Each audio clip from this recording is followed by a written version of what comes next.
Saudações. Qual filósofo realmente influencia o Vladimir Vladimirovich? Esqueçam o bufão do Olavo de Carvalho. Ele não tem qualquer influência sobre o líder russo. Essa glória cabe, na verdade, a dois outros filósofos, a saber, Ivan Ilyin e Konstantin Leontiev. Vamos falar um pouco sobre o primeiro deles, e também o mais importante. Ivan Ilyin nasceu em 1883 e morreu aos 71 anos em 1954. Foi um filósofo, jurista e escritor russo, conhecido por suas reflexões sobre política, religião, moral e natureza do Estado. O pensamento dele é marcado por uma forte crítica ao comunismo e ao liberalismo, defendendo uma visão conservadora e espiritualizada tanto da sociedade quanto do poder político. Ilyin foi um pensador controverso, cujas ideias foram redescobertas e reavaliadas após o colapso da União Soviética. Seu pensamento influenciou diversos intelectuais e políticos russos, incluindo Solzhenitsyn, o que não é mérito, né?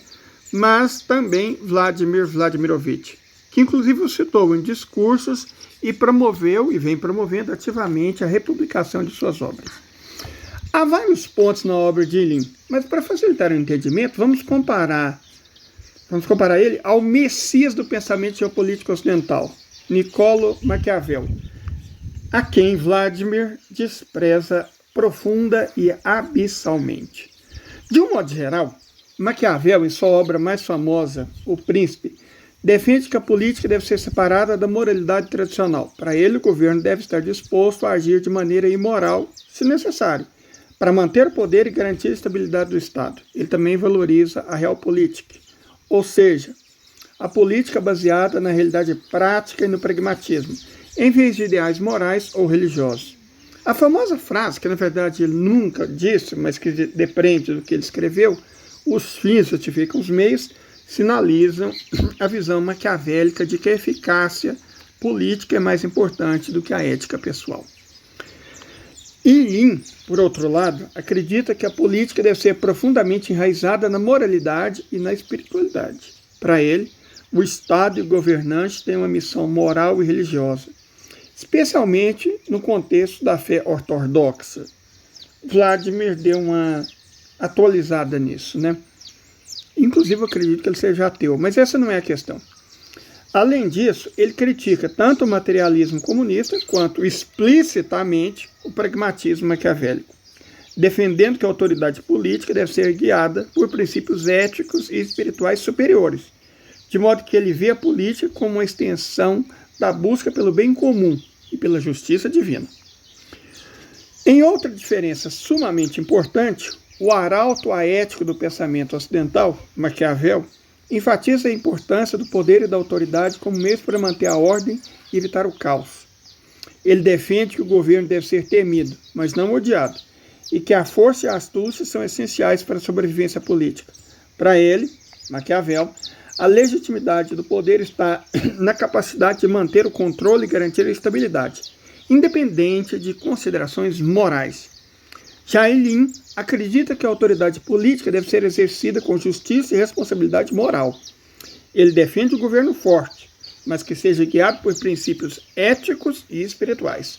Para ele, o poder só é legítimo se estiver alinhado com a busca pelo bem comum e com valores religiosos. Ele rejeita a ideia de que o poder pode ser exercido de forma amoral e puramente pragmática.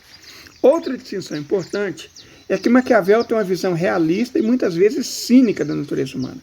Ele acredita que os seres humanos são egoístas, volúveis e propensos à corrupção. Na verdade, mais tarde, o primeiro dos contratualistas, Thomas Hobbes, acreditava mais ou menos numa coisa parecida.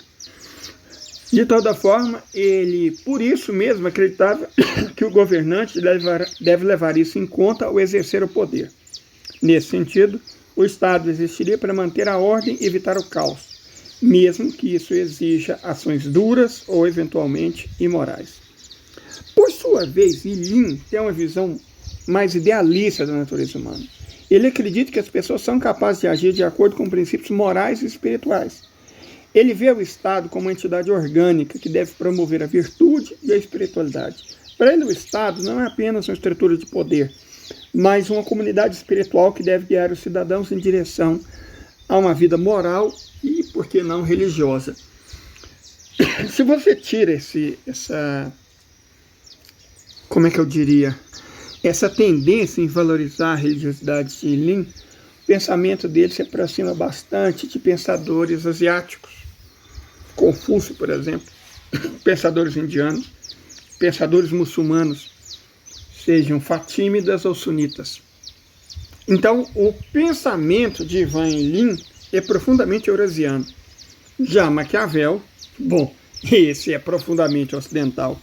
Inclusive, em resumo, enquanto Maquiavel separa política e moralidade, Lin as une, insistindo que a política deve ser guiada por princípios éticos e espirituais.